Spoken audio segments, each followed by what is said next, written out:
ज़मीर media वाले इनकी भाषण और इनकी बकवास सुनकर किसी नतीजे पर मत पहुंचे हमारे नौजवान और हमारे सनातन धर्मी भाई। If you want to reality the status of our religion, धर्म की हकीकत को जानना है तो पढ़िए मनुस्मृति का वह मंत्र जिसमें कहा गया भगवान धर्मस्तस्य हयाते कुरोलमा शरीरेने शमम नासम सर्वमन्यद्धि गच्छति। इस जमीन पर नेक काम करोगे, अच्छा कर्म करोगे तो कर्म ही काम आएगा। तुम्हारी जो शरीर है, तुम्हारी जो बॉडी है, ये जमीन पर जाने के बाद या आग में जलने के बाद ये फना हो जाएगी। ये तुम्हारे जिस्म और तुम्हारी बॉडी कोई काम की नहीं होगी, लेकिन तुम्हारा अमल अगर कोई बाकी होगा परमात्मा के पास तो वह तुम्हारा नेक अमल काम आएगा, वही तुमको निजात और मुक्ति दिला सकता। कौन है वो लोग जो इस गंगा जबनी तहजीब में और हिंदू मुसलमानों के इस खूबसूरत कल्चर में इस देश के अंदर नफरत की दीवार खड़ी करने की और लड़ाने की, दंगा फसाद पैदा करने की भरपूर कोशिश करते हैं। अगर कोई बोलता है शास्त्र के खिलाफ तो उनकी जुबान में ताले लगा दिए जाएं। नहीं परमिशन है। अम्मा आयशा वो थी कि हजरत अबू हुरैरा के बाद सबसे ज्यादा मरवियात 2200 तकरीबन 2210 हदीसें अम्मा आयशा सिद्दीक़ा रज़ी अल्लाह ताला अन्हा ने रिवायत की। वो अम्मा आयशा जिन पर तुहमत लगाई गई जिना के, तो जमीन के ऊपर से बारात नहीं, अल्लाह ने आसमान से जमीन पर 16 से 17 कुरान करीम की आयतें नाजिल फरमाकर उनकी पवित्रता को बयान करता। वो अम्मा आयशा जिनकी बरकत से, जिनकी वजह से इस उम्मत को तयम्मुम जैसा बड़ा मसला नसीब हुआ है, वो अम्मा आयशा नबी पाक अलैहिस्सलाम के चले जाने के बाद बड़े से बड़े मसले का हल अगर कोई करते थे तो अम्मा आयशा सिद्दीक़ा रज़ी अल्लाह ताला अन्हा थी। उनकी जात पर कीचड़ उछालने से पहले 100 मरतबा पढ़ने की कोशिश करो, और पढ़ने से ही इंसान महान बनता है। पढ़ने से महान बनता, पैसों से महान नहीं बनता। कोई गद्दी पर बैठकर भी कोई महान नहीं बनता। बहुनाम जन्मनामन्ते ज्ञानवान माम परपद्दिग्यते वासुदेवा सर्वमिति समहात्मा सुदुर्लभः।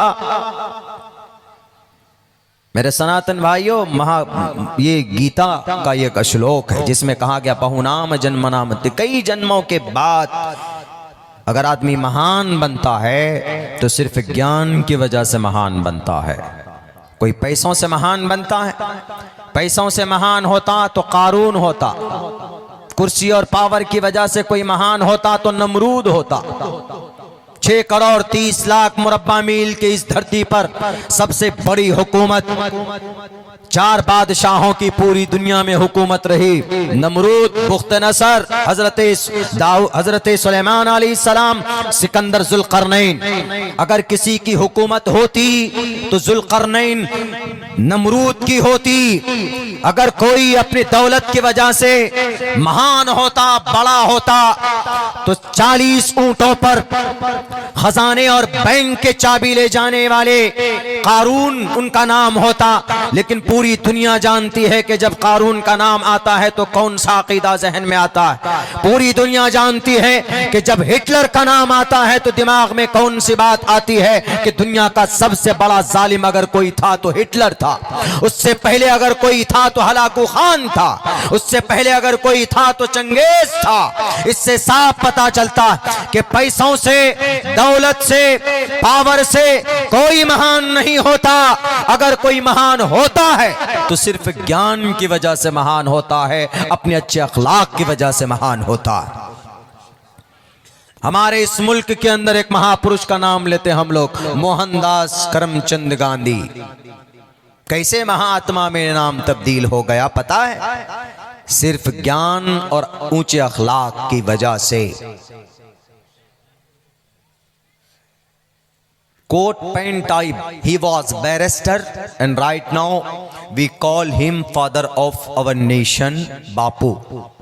इस देश के महान व्यक्ति गांधी जी, महात्मा गांधी। महात्मा कैसे लक़ब पड़ा? पूरी जिंदगी 2 कपड़े पहनते, वो धोती एक पहनते थे और एक ऊपर में ओढ़ते थे। क्यों? पैसे नहीं थे उनके पास, कोट पैंट टाई या अच्छे कपड़े नहीं पहन सकते थे। ही वॉज एबल, पहन सकते थे लेकिन नहीं, त्याग दिया उन्होंने। क्यों? सिर्फ एक वाक़े ने उनकी जिंदगी की दिशा बदल दी। वो वाक़या बिहार चंपारण से। जब सत्याग्रह की शुरुआत की तो उन्होंने अपने दोस्त के घर पे आकर के कहा कि मेरे दोस्त, मैं तुम्हारे घर से सत्याग्रह की शुरुआत करना चाहता हूँ इस देश को आज़ाद कराने के लिए। कहा कि ठीक है। कहा कि मैं तुम्हारे यहाँ आऊँगा, मुझे खाना खिलाना, और वहाँ से एक टीम निकलेगी हमारी, लेकिन आखिर में मैं जो आशीर्वाद लेना चाहता हूँ अपने माता और बहनों की आशीर्वाद चाहता हूँ, उनकी दुआ मैं चाहता हूँ। तुम्हारे घर में जो हमारी भाभी है और हमारी माता है उनको भेजो, मैं आशीर्वाद लेना चाहता हूं। एक औरत आई, गई, फिर दूसरी औरत आई। उन्होंने कहा कि नहीं, माता और भाभी दोनों का आशीर्वाद एक साथ लेना चाहता हूं, उनके सामने मैं नतमस्तक होना चाहता हूं और उन चारों हाथों के नीचे मैं उनके आशीर्वाद लेकर मैं काम शुरू करना चाहता हूं। तो उनके दोस्त ने कहा कि गांधी जी ये नहीं हो सकता। कहा क्यों नहीं हो सकता? कहा कि मेरे घर में जो अच्छा कपड़ा है वो एक ही साड़ी की शक्ल में है, बाकी और अच्छा कपड़ा नहीं, फटे पुराने कपड़े हैं या पूरे नहीं। और जब मेरी बीवी पहनती है तो मेरी माँ साड़ी पहनकर आपके सामने आती है, और जब मेरी माँ जाती है तो साड़ी चेंज करके मेरी बीवी साड़ी पहनकर आती है और फटा कपड़ा मेरी माँ पहनती। उनको विश्वास नहीं था कितनी गुर्बत है हमारे इस देश में। तो उन्होंने कहा कि क्या करना चाहिए? कहा कि ये करना चाहिए, बस कुछ नहीं। उसी वक्त उन्होंने फैसला किया कि आज से कोट पैंट टाई उठाकर फेंको। देश की तरक्की के लिए उन्होंने फिर कपड़ा बुनना शुरू किया, चरखा काटना शुरू किया। वहीं से जो खादी की शुरुआत है वहां से प्रमोशन हुआ है उसकी। तो इससे साफ पता चलता है कि इंसान बड़ा बनता है ऊंचे अखलाक से, इंसान महान बनता है ज्ञान से, इंसान बड़ा बनता है नॉलेज से। इंसान पैसा से बड़ा नहीं होता, दौलत से बड़े नहीं होते। किन मदरसों पर बुलडोजर चला दो तो अपने आप को तुम्हें दुनिया खुदा मानेगी, बिल्कुल नहीं। निहत्थों पर जुल्म करने वाले, मासूमों के ऊपर अत्याचार करने वाला का बड़ा भयानक अंजाम होगा।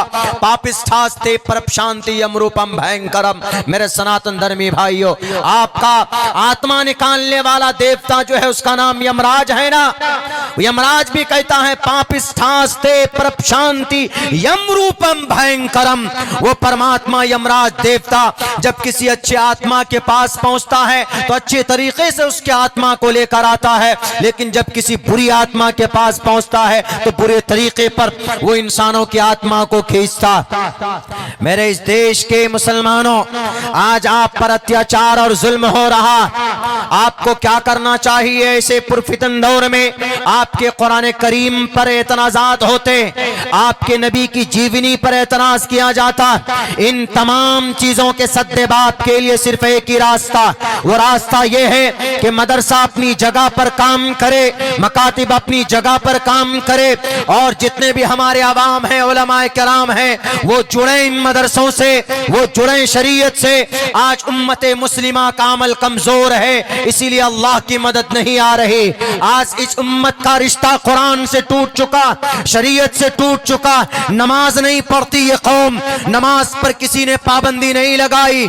नमाज ईमान के बाद सबसे बड़ा दीन का एक अहम फरीजा नमाज। मन तरक अस्सलात मुतअम्मिदन फक़द कफर। जानबूझकर नमाज छोड़ने वाला, इमाम अहमद इब्न हंबल फरमाते हैं, वो काफिर बन जाता है। और इमाम इसहाक बिन राहवे भी यही तर्जमा करते, लेकिन इमाम अबू हनीफा और अइम्मा किराम कहते हैं कि वो काफिर नहीं बनता। लेकिन जो आदमी, जो मुसलमान जानकर नमाज छोड़ता है वो कुफ्र के दरवाजे तक पहुंच जाता है, वो काफिर बनने के करीब हो जाता। इसीलिए मेरे मुसलमानों, नमाज पढ़ने से आपको किसी पीएम ने नहीं रोका, किसी सीएम ने नहीं रोका। अल्लाह की मदद आज भी आती है और आई है। अल्लाह की मदद के लिए दो चीजें शर्त हैं, एक अमल और एक यकीन। ईमान बिल यकीन, ईमान हो, यकीन के साथ हो, अमल मजबूत हो, तो अल्लाह आज भी आसमान से जमीन पर मदद उतारता है। तारीख गवाह है, दुनिया की सबसे दूसरी बड़ी सुपर पावर ताकत इसराइल गजा पट्टी पर 466 दिन तक RDX बरसाता रहा।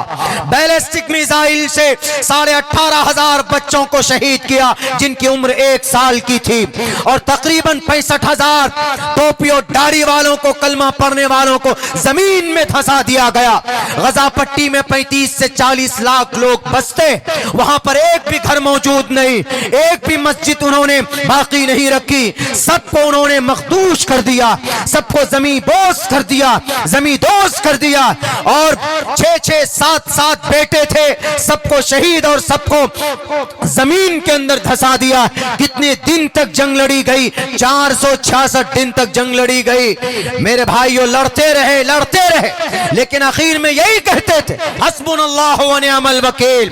हमेशा से जालिम का अंत हुआ, रावण का अंत हुआ, दुर्गम का अंत हुआ, अंधकासुर का अंत हुआ, कौरवों का अंत हुआ है। इस जमीन के ऊपर कोई पापी ज्यादा दिन तक जिंदा नहीं रहता है। अबू जहल का खात्मा हुआ, अबू लहब का खात्मा हुआ, और जनाब उतबा, शैबा, वलीद, हंजला, मुगीरा का खात्मा हुआ है। इसलिए कि जाल हक व ज़हक़ल बातिल, जब हक आता है तो बातिल को भागना पड़ता है, और ये कानून है रब का, परमात्मा का। जब किसी न किसी शक्ल के अंदर कोई राक्षस आता है तो गीता भी कहती है मेरे सनातनी भाइयों, यदा यदा हि धर्मस्य ग्लानिर्भवति भारत अभ्युत्थानम धर्मस्य तदात्मानं सृजामहे। जब भी धर्म की हानि होती है, अच्छाई का कोई गला घोटता है, तो उस वक्त परमात्मा इस जमीन पर अवतार लेता है, और लेगा इंशाअल्लाह। लिया सरजमीन गजा पट्टी पर जालिम इसराइल के सामने में हमास के 5,000 नौजवान हक बनकर उभरे, और उन्होंने, उनके हाथ में बहुत ज्यादा कोई वेपन्स नहीं थे, वो 5,000 नौजवान थे जिनका अमल मजबूत था और जिनका यकीन अल्लाह की जात पर था। उनसे पूछता था कि कैसे जीतोगे, अमेरिका है, इसराइल है सामने में, उनसे कैसे मुकाबला करोगे? देखो ना, उनके पास बैलिस्टिक मिसाइल का मतलब टारगेटेड मिसाइल, अगर आप पर लॉक हो जाए तो आप भागते फिरो, यहां से रांची चले जाओ तो वो मिसाइल आपको पीछे ढूंढ कर मारेगा। अगर कहीं पर भी घुसोगे, छुपोगे, उसको बैलिस्टिक मिसाइल बोलते हैं। आयरन डोम, अगर मच्छर भी ऊपर से गुजरे तो उसको ट्रैक कर उसको मारने वाले टेक्नोलॉजी को आयरन डोम कहा जाता। इन तमाम टेक्नोलॉजी का मुकाबला अगर किसी ने किया है तो हमास के उन 5,000 दीनदार अल्लाह के मुखलिस नौजवानों ने किया। उनके पास जदीद आलात नहीं, उनके पास वेपन नहीं, उनके पास बहुत ज्यादा लड़ाई के लिए जो आलात इस्तेमाल होते वो मुकम्मल तौर पर मुसल्ला नहीं थे, लेकिन उनके पास अमल अच्छा था, यकीन मजबूत था। रातों को रब के सामने में कुरान करीम की तिलावत करते थे, तहज्जुद की नमाज पढ़ते थे और अल्लाह से दुआ करते थे। तब जाकर अल्लाह ने उन्हें नुसरत की और इसराइल को घुटने टेक कर, घुटने के बल झुक कर यूं कहा कि हमास, हम तुमसे जंग नहीं जीत सकते। और इसराइल के चीफ आर्मी ने कहा कि हमास एक जमात नहीं है, हमास एक सोच है, हमास एक तहरीक है, हम उसको मिटा नहीं सकते। हमास के शर्तों के मुताबिक जंगबंदी का ऐलान हुआ और ये जंग बंद हुई, होनी चाहिए, क्योंकि निहत्थों पर, मजलूमों पर जुल्म नहीं होना चाहिए, किसी मासूम इंसान का एक कतरा खून नहीं बहना चाहिए। बहरे कैफ अल्लाह तबारक व ताला ने उनकी मदद की। क्योंकि उन हमास के 5,000 नौजवानों में 3,500 हाफिज कुरान थे जिनके सीने में कुरान था।